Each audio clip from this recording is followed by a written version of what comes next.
السلام عليكم اعزائي المشاهدين، كي دايرين؟ بخير، ناشطين ومعدوك. نتمنى دائما تكونوا في احسن الاحوال وتكونوا في صحه جيده. اليوم كما شفتوا وصفه جديده، وصفه سهله مهله تجوج داغي، لكن لذيذه ولا اروع. صراحه كتجي بنينه بزاف بزاف وبطريقه مختلفه، وفي نفس الوقت صحيه ومغذيه.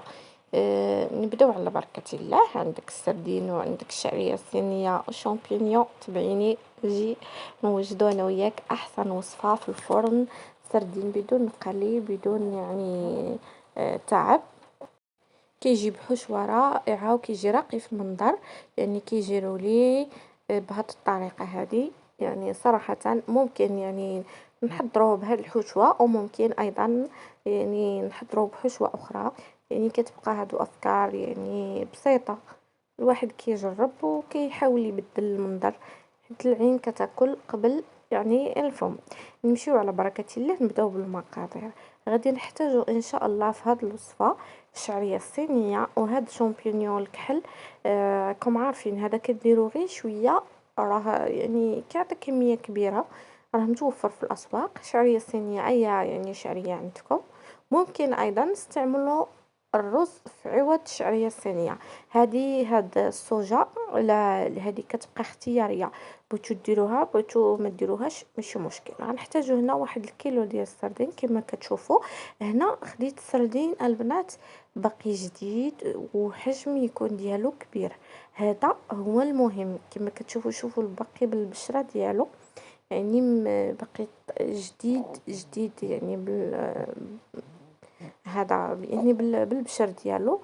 كيجي يعني صراحة زوين. هو شوية صعيب في التنقية، ولكن انا استعملت معاه هذا الملح. اي ملح عندك، ملح الطعام، كنكبو عليه كيساعدني انه يتنقى ونتخلص من هذاك البشر ديال الحوت اللي كيكون لاصق يعني في الظهر ديال الحوته. كما كتشوفوا تحصلوا على يعني سطح ناعم يعني ديال السردينه هكا. انا بلا ما نوريكم كيفاش كيتنقى السردين، كلشي كيعرف كيفاش ينقي السردين. يعني لا داعي، انا وريتكم غير طريقتي اني كندير الملحه بديك الطريقه، كيعاونني بزاف. ونقينا السردين ديالنا كنحتفظوا به جانبا يستقطر. كندوزو للشعريه الصينيه، كنكبوا عليها الماء طايب، وكنخليها واحد دقيقه حتى جوج. انا حيت هاد لا مارك هادي كتشد شويه باش ما تجيكمش مكنزه، نخليها واحد دقيقه هكا حتى لجوج دقائق، وانا شاعله عليها البوطه. اما اللي استعملتو شعريات الصينيه الاخرى اللي بالاحمر، الكاريط ديال الاحمر هذيك ما كتحتاجش ديك القضيه. هنا خديت كما شفتوا شامبينيون، ايضا فزكته بالماء طايب واحتفظت به جانبا حتى يتنفخ. هنا كما شفتوا صفيت ديك الشعريه الصينيه ديالي من الماء ديالها، وكنبدا ناخذ واحد المقص، وكان يعني نعمل هكذا. ممكن تستعملوا ديروها في الهاشوار وطحنوها هي والشامبينيون وداكشي. انا ما بلا ما يعني ندير هاشوار وكل شيء، عملتيه هكا بالمقص، راه داغي كتقطع بسهوله. كنحتفظ بها جانبا باش نصايب بها لاصوص ديالي. هنا كما شفتوا داك الشامبينيون انا درت يعني قطع صغيره. شفتوا كيولي يعني قطع كبيره كيتنفخ مع ديك الماء طايب. فاش كتغطيو عليه يعني كيتنفخ بهذيك الطريقه. هنا صفيته وبديت كنقطعو كما كتشوفوا بالمقص بهذه الطريقه هذه. ممكن ديروه في الهاشوار، ممكن ديروه في القراده وتقرضوه يكون واسع النظر. هنا غادي نبداو نوجدوا يعني شنو غنحتاجو في لاصوص ديالنا. عندنا كما شفتوا البصله، عندنا ديك شامبينيون اللي ديجا قطعناه وحطيناه. عندي هنا شويه الفلافل، كانت عندي مجمده جبتها هي وشويه شامبينيون. كان ديما كنصايب هكا شويه الفلفل احمر وخضره وشامبينيون على حساب بيتزا. انا هنا استعملتها في هاد لاصوص ديالي. وعندي الصبانيخ مغسوله ومقطعه كما شفتوا غير عشوائيا هكذا، مقطعه يعني عاديه.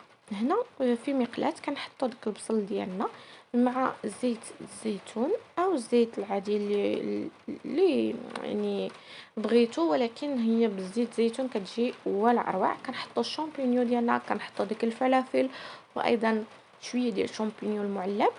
هادو ديك الصوجا كنبقى لي غير شويه درتها، كتبقى اختياريه، ما بغيتوش ديروها راه ممكن ما ديروهاش، يعني عادي ماشي ضروري انكم ديروها.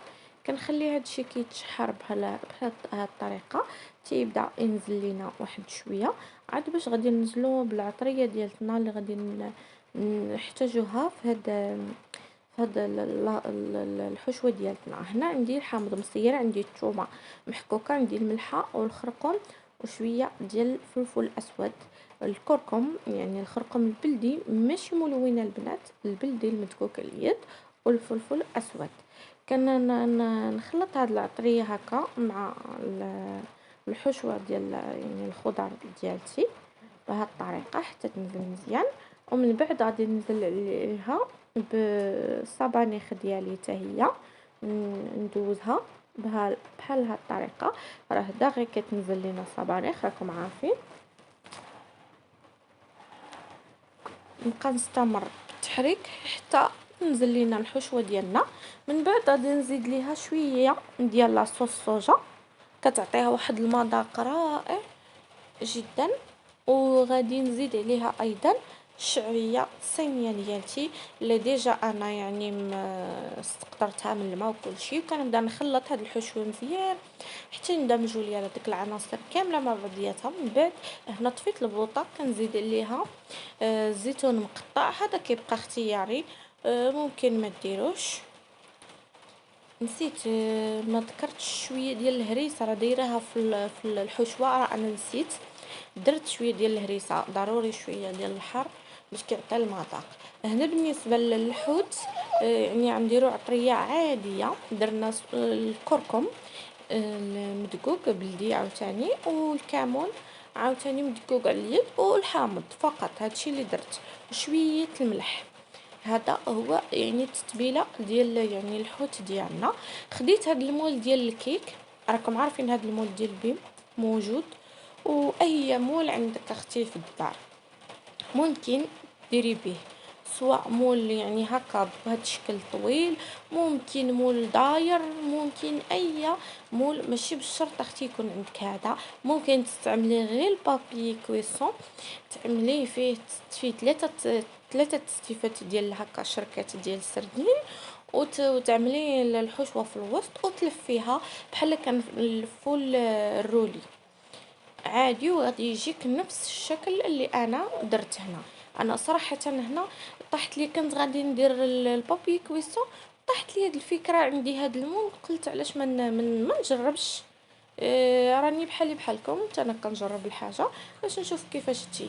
صراحه منين درتو صراحه جات فكره زوينه، وما لصقش ليا في يعني الحوت ديالي في المول او شي حاجه، يعني قدرت نديمو ليه بالزربه، ما طلق لا ما لا حتى حاجه، جا مقرمش، جا زوين. هذاك الشيء علاش كما شفتوا عملت هكا، وكنبدا حطيت ديك الحشوه من بعد ما بردات، حطيتها في وسط السردين كما شفتوا، من بعد ما ستفتو هكذاك كنسد عليه.